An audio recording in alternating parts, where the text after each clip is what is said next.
panel, we will get members with experience and ability to help you run the House. Having said that, Madam Speaker, allow me to make my contributions to the speech of the President. First, I want to state that this House has a collective responsibility to oversight and hold the executive to account as a unit. But I'm also alive to the fact that this side of the House, the minority side, or the opposition as it used to be called, has an extra responsibility to even hold the executive to account much more. I am sure that we are not going to provide parochial opposition. We are going to provide an objective opposition. We will support government policies that are geared towards helping better the lives of Kenyans, and only oppose those policies which would make us roll back on the gains that this country has made so far.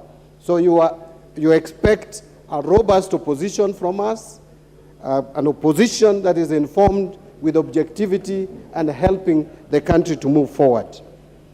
Madam Speaker, President Ruto is taking over a country that is so divided, a country that is divided right down in the middle, a country where 50% or near 50% voted for him, and another 50% or near 50% did not vote for him.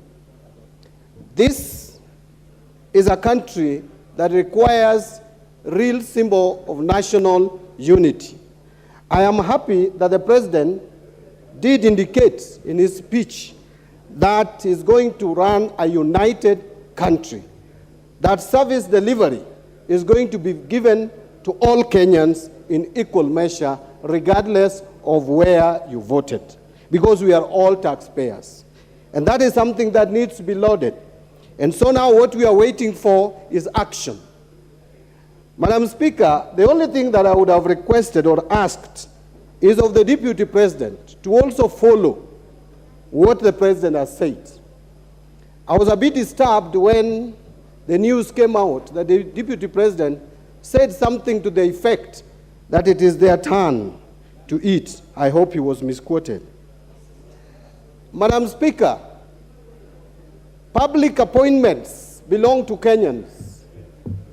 Public appointments, whether position of permanent or principal secretaries, those positions are positions in the public and civil service and are not supposed to be used as a reward for political support.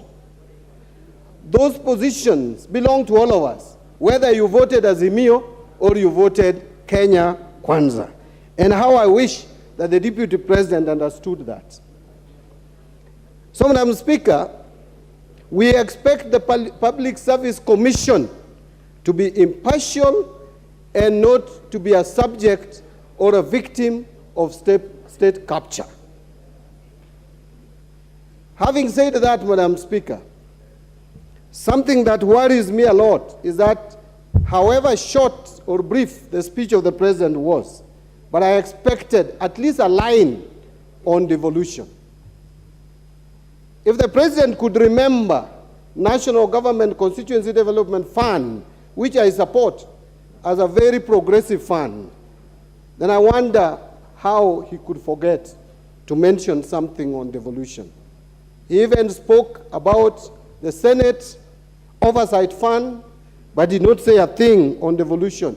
If there is one thing that has changed the architecture of governance in this country, it is devolution from 2013. And this is something that should always find a space in the speech of a President of the Republic of Kenya. So I hope, because he was summarizing his speech, probably it was left among the very many volumes that I saw he did not read. I could see that the President read a portion of his speech and decided to leave others. And being an intelligent man, he must have summarized it in a way that we couldn't even notice that he left out some. I just want to assume that devolution was part of the rest of his speech. Because if it is not, then it would worry me. The president talked a lot about economy in his short speech, and even proposed that he would start by cutting our budget by about 300 billion shillings. I thought that was a bit ambitious, but I'm waiting to see through the supplementary budget what the Treasury has for us to actualize the pronouncements by the president. However, I don't think the solution is on the quantum of the budget as such, or the cutting down of the budget as such. To me, I think we should focus as a country on misuse of resources, on governance issues, and look at the fiscal discipline in this country, what you can call corruption. And Madam Speaker, I don't understand why the president is finding it so hard to call corruption corruption. I rarely hear my president talks about corruption. He will always cut corners and use language that is close to corruption, but he will not call it corruption. I would want President William Ruto to call corruption corruption. If there is one thing that he should disobey his policy of bottom up, it is on corruption. This one must be top down. This must be fought top down. You can't fight it bottom up. This one you must fight top down. The president, who is the head of this country, must come out forthrightly, forcefully, and call corruption corruption, and make life unbearable for those who are corrupt. These are the people who are making our budget be inflated. These are the same people who are making this country lack resources to be able to implement the projects that we should implement. And Madam Speaker, I want to just advise the executive, if they can take my advice, the time is running out. Honeymoon is over. Today, it is exactly 30 days since they were sworn in office.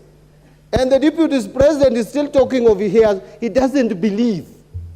If you don't believe and Kenyans are expecting services, what do you want us to do?